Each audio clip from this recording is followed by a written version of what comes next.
Hey guys, good morning. Day off ng gym squad ngayon, 2 araw.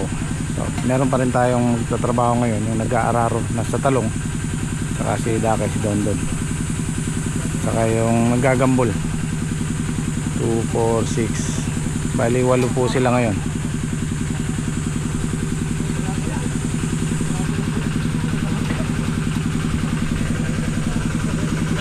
Sige. Ulam. Yung cook natin eh. Naka-day off. Tanghalian. Ako. Palukan. Pare, Bye. musta? Ay, si parang Reggie bumisita. Ala, day off eh. Dito lang tayo magpapalipas ng araw. Maglilibang si parang Reggie tsaka si parang Denden. Meron kasing fish pond doon sa dulo. Meron kaming nakikitang mga isda. Mamimingwit sila doon. Si Daki ang cook ngayon. Wala si inyo eh. Iba itura ng inyo ngayon ah.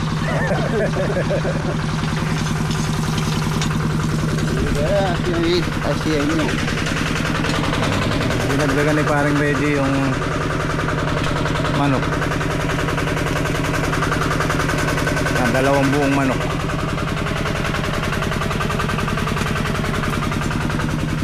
Merong bagong ano si parang Reggie, ganda oh. Pamingwit Shimano.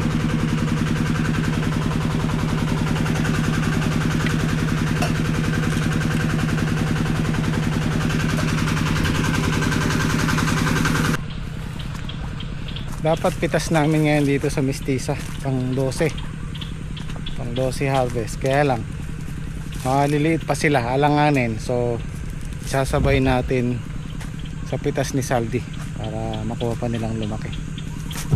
Ayan. Meron pa rin naman tayong masisimot dyan, 13, 14 hanggang 14 pitas siguro sisimutin natin. Ito yung mga gantong lumabas, panghuling pitas na yung mga yan. Yan, mga ganyang kalalaki.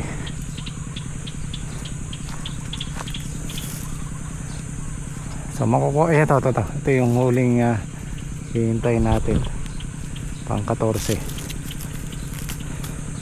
So pinag-iisipan ko kung i-grafted ko to or talong na lang, kasi parang mahina na yung lupa sa ampalaya. Pang ilan na namin to, pang 4 na namin ampalaya to sa balag. So malalaan po natin kung anong magiging decision ko at ng gym squad. Pero yung kay Saldi, yun pang grafted pa talaga yun, kasi pangatlo pa lang naman yun. Malalaan po natin, kasi pag nagtanim kami ng ampalaya dito, maraming ampalaya. So tingnan na lang po natin kung anong final decision. Kasi pag ako nagdesisyon, sinasanggunin ko sa gym squad. Kung agree sila, so yun po yung magiging desisyon namin. Sisilong na yung mag-aararo niyan kasi alas 10:30 na. Hindi na kaya ng kalabaw yung ganyang kainit. So babalik sila mamayang hapon or bukas ng madaling araw ulit. Kawawa yung kalabaw pagka ganyang kainit, hindi nila kaya. Hindi kagaya ng yung baka, medyo malakas sa init ang baka eh. Tapos yung obras ni Dake, apat sila ngayon. Baka daw lunch matapos na nila, maano silang magtrabaho, mabilis. Yung trabaho nila sa isang araw, kinukuha nila ng half day, para nga naman diretso pahinga na, hindi yung magpapahinga pa ng tanghali. Once na lumusong sila ng halimbawa alas 7, bira na yon hanggang alas 12. Mag-aalmusal lang, tapos lusong ulit. Tatapusin nila yan kahit alauna, alas 2, para nga naman diretso uwi na sila. Ganun din naman ang bayad, isang araw.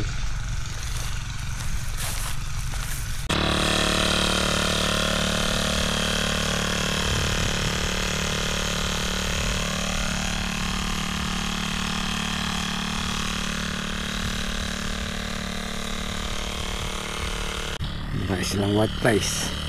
Susunod na patubig niyan, ano, pataba ulit. Maganda na isupang nila, yung talbos nila, oh. Malusog. Nahirapan lang talaga sila sa ano, sobrang init. Kaya kailangan talaga alaga dyan na patubig. Tuwing ikalawang araw patubig, mabilis matuyo. Baka kung hindi man bukas sa makalawa, nabili na ako ng pataba, pangalawang pataba dyan.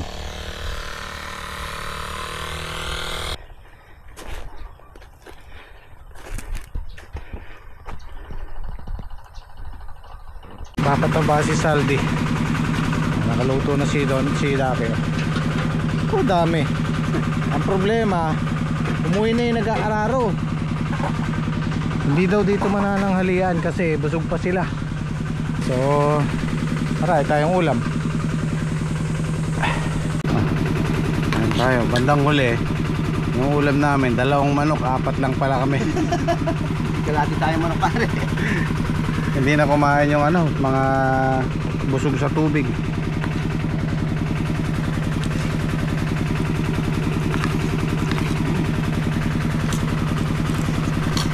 Kaya pa naman ang paluan.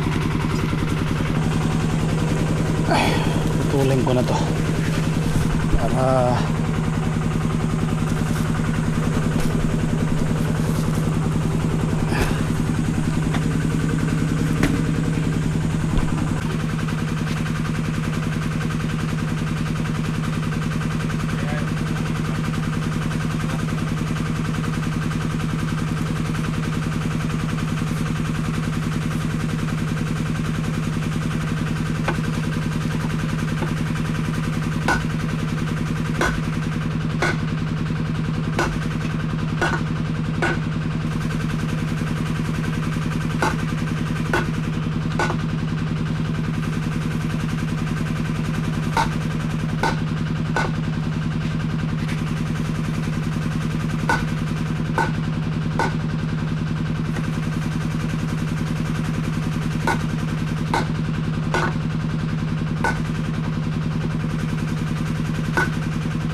Hey guys, good morning, welcome back. Bali ngayon po yung swimming ng Gym Squad. At hindi ako pwede sumama dahil merong nagtatrabaho dito sa talungan. So hindi tayo pwedeng mag day off. So bumili ko ng pataba, gamot nila doon sa Kadaki. Maganda na yung talong kaya kailangan natin tutukan. Maganda na sila, malalapat na yung dahon. So hindi tayo pwedeng magpaliban. And guess what? Kasama ko yung batang makulit. Hi po. Hello. Hello. Ayan. Nagising ng maaga, wala sa wisyo, kaya sinama ko muna dito sa farm para malibang. Ikot-ikot lang siya doon sa bahay, kawawa naman, wala siyang kalaro. Kaming dalawa magkama maglalaro dito.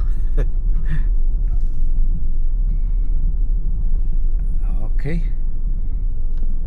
Ay, meron andyan yung nag-aararo. Ang gamot ni Dondong. Wala akong mabili ng butterfly doon. Hindi alam yung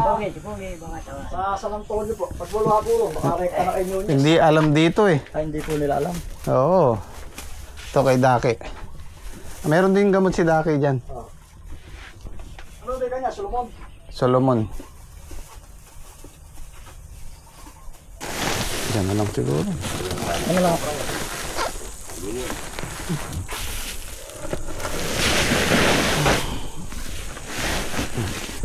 Yung gagamit niya ito. Parang dami. Kanya natin. Yuria, ano? swear. Binuksan ko ng promero sa akin. Wala, pero sa entrada yan. Dahil ba yung sisegunda mo ngayon? Dahil na pin. So bali itong 4600 kay Daki lang to. Yung una kasi ang ginamit niya Viking. So mauna si Daki, tapos susunod si Dondon, dalawang Viking naman sa kanya. Kasi ang inuna ni Daki Viking. So pangalawa itong 4600 na swear. Tapos magpapalit sila ngayon. Si Dondon naman ngayon ang magva-Viking. So salit sila. Titingnan natin kung alin ang magandang epekto. Tapos pinapahaluan ko na lang ng nitrogen, calcium pala. Calcium nitrate. Kailangan natin yung nitrogen kasi walang ulan yung mga, hindi na ulanan yung mga halaman natin. Kailangan nila ng nitrogen. Pero hopefully makatikim tayo ng ulan itong Mayo, kasi merong ulan ng Mayo kahit isang araw lang. Magaganda yung lahat yan. Sa totoo lang guys, nahihirapan talaga yung mga halaman natin sa ngayon sa sobrang init. Kahit kami nahihirapan sa sobrang init. Kaya sana makatingin tayo ng ulan kahit isang oras lang na bagsak. Maganda lahat yan. Hello! Hello! Swimming kami kanina. Saan? Sa farm. Sa farm. Yung sinasabi niyan kanina nung isang araw. Ayan. Kung mapapansin nyo yung Thalia, medyo hirap din sa sobrang init. Napatubigan na namin kahapon yan. Pero parang dry sila. Pero marami naman bunga. Bago siguro 25 or 28 hanggang 28 tayo yan, maghahalaw tayo dyan. Alisin na namin yung mga bukang puno. Ayan, magagandang klase na yan. Maganda na yung mga bunga na yan. Maliliit na yan. Ito yung aalisin natin. Ito yung mga aalisin natin. Bungang puno, ayan. Bungang puno po, ayan, ang dami. Dami no. Ayan ayan, mga segunda or pamigay. Pero pag nakakuha na tayo ng good dyan, syempre ibibigay na natin kay Saldi sa buyer natin. Ibibiyahin na natin sa Divisoria. Ayan. Ayan, mapapansin nyo medyo dark siya pagka unang bunga. Pero once na kumapal na yan, pumupusyaw na siya ng konti. Tara nak, doon ka, mainit. So bukas sabay na yung pitas namin dito tsaka yung sa Mistisa, kasi yung Mistisa siguro 2 pitasan na lang yon. Ito kay Saldi pang 11 bukas. Good morning. Pang 11 na to bukas, pero mukhang marami pa. Gaya na sabi ko, baka makuha natin yung 16 hanggang 17 harvest dito. Ha? Hindi pa ready, ano, bukas pa. Bukas pa po. Bukas pa po. Opo. Yan. Ito, ready na yan. Pang 11. Ready na yung ang palaya. Ready na yan.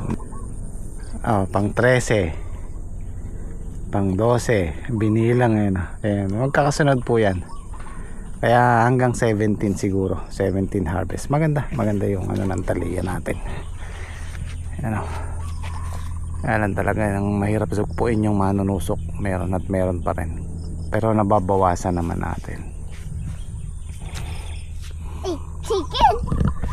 May chicken ano? Chicken sa farm. Ayan, chicken sa farm. Yung manok na dito na lumaki. Yan sa kabila kay Kuya Boy. Makita namin yan. Sisiw pa lang ngayon. Mga inahin na. Kakain siya. Marami sila nakakain dito. Nauwi na tayo? Di pa. Hindi pa? O sige. Ay, nalilibang siya rito Hawa ako sa kanya kasi pag uwi ko sa bahay, sa lubong na yan, tapos Kaya kung minsan nalilate yung pag-edit ko, gusto niya makipaglaro. So maglalaro muna kami. Naawa ko sa kanya, wala siyang kalaro eh. Kaya pwede nga lang siyang isama sa araw-araw eh. Kaya lang sobrang init kasi dito.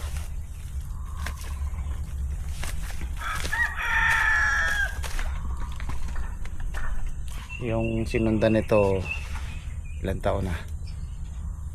22. Siya mag 5 years old pa lang sa... Ilang taon ka na? How old are you? 4 years old. 4 years old. No, oh.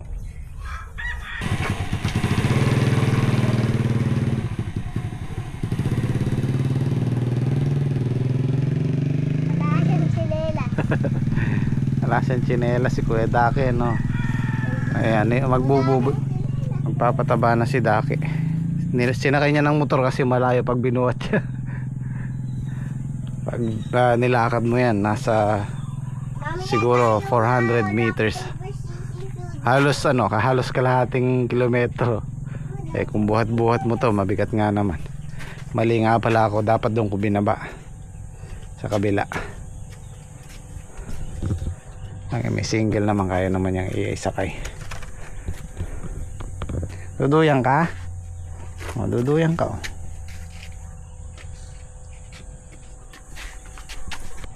Dali po. Ayan, nahiga ka. Higa. Ayan. Oh. Sarap magtuyan.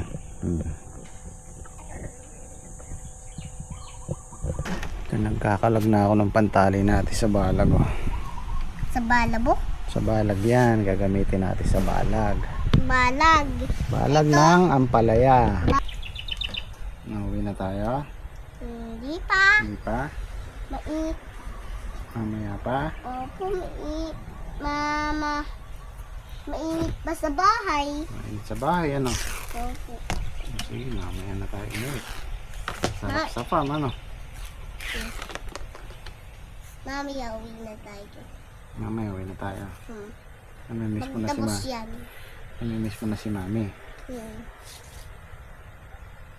Sige, uwi na tayo mamaya, no?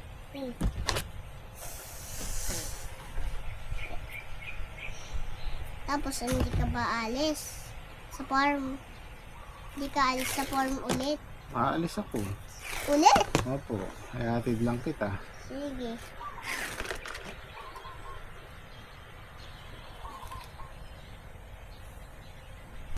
Nga pala, papaliwanag ko kung bakit kami nag-overnight tong isang araw kasama yung gym squad.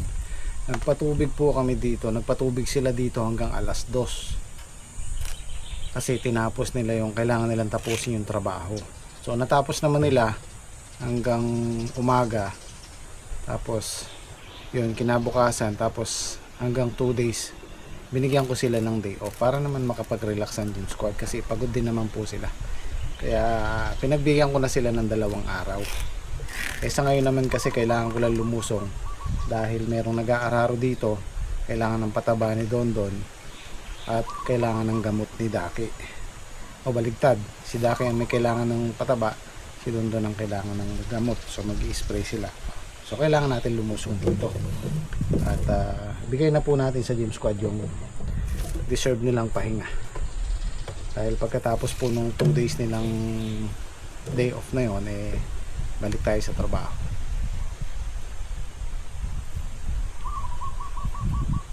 Ano, uwi na tayo? Opo. Opo, tara. So yatid ko muna yung bata na inip na. At pag-iwan ko na lang sila ng pang lunch nila dito. Tara. Sarado yung gate, oh.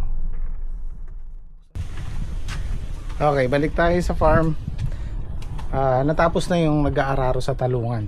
Kasi ang usapan namin kaninang umaga kung matatapos nila ngayong maghapon. Sabi nila hanggang hapon daw kaya. Natapos nila ng 1:30. Bumira pala sila ng 1:00 kasi medyo makulimlim kanina. Kaya kaya nung kalabaw. So hindi ko na inabutan. Papaabot ko na lang yung bayad kay Saldi kasi biyanan ni Saldi yung isa doon. So yun. At yung vlog po natin pinagsama ko lang yung Friday tsaka Saturday dahil hindi po kami masyado nagtrabaho ng Friday, Saturday. Si Don lang tsaka si Daki kailangan tsaka yung nag-aararo. So Friday, Saturday po yung vlog natin, pinagsama ko lang. So yun, at naisip ko lang papatapos na yung mahal na araw. Ayan, para sa mga kabataan ngayon, marahil karamihan sa inyo hindi nyo alam, yung mga batang 80s, 90s, isa ako doon. Pag sinabing mahal na araw, talagang sagrado, lalong lalo na pagka Biyernes Santo. Pag sinabi ng parents mo na diyan ka lang, wag kang lalabas, mabibiyernes Santo ka pag naglaro ka. Pag napuwing ka, hindi nagagaling. Pag napilayan ka, nagkasugat ka, hindi nagagaling. Ganun po katakot yung mga bata nun pagdating sa mahal na araw, which is hindi naman totoo. Kaya lang isang magandang paraan yun para irespeto ng mga kabataan yung mahal na araw, kasi nga tungkol yan kay Jesus, sa pagkamatay ni Jesus.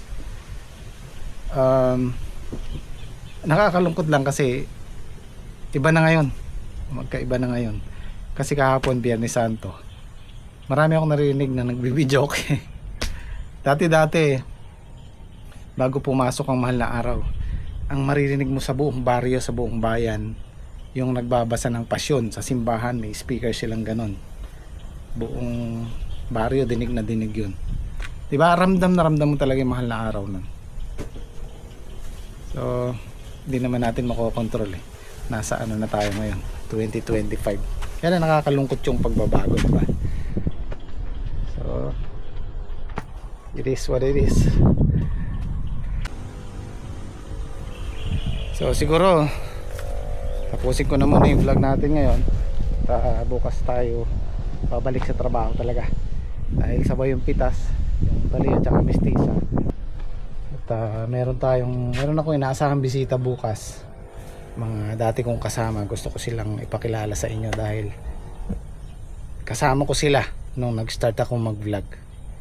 So bibisita sila dito bukas. Actually dapat sa bahay, kaya lang baka di sila kumasya sa bahay, maliit na yung bahay namin. So dito maluwag, at least kasya sila. Marami daw sila So excited naman ako dahil matagal natin silang kasama. Tsaka naging parte din sila ng pag-i-start ko ng YouTube. So yun, abangan nyo na lang po bukas at kita-kita tayo. Maraming salamat. Sayo Jet!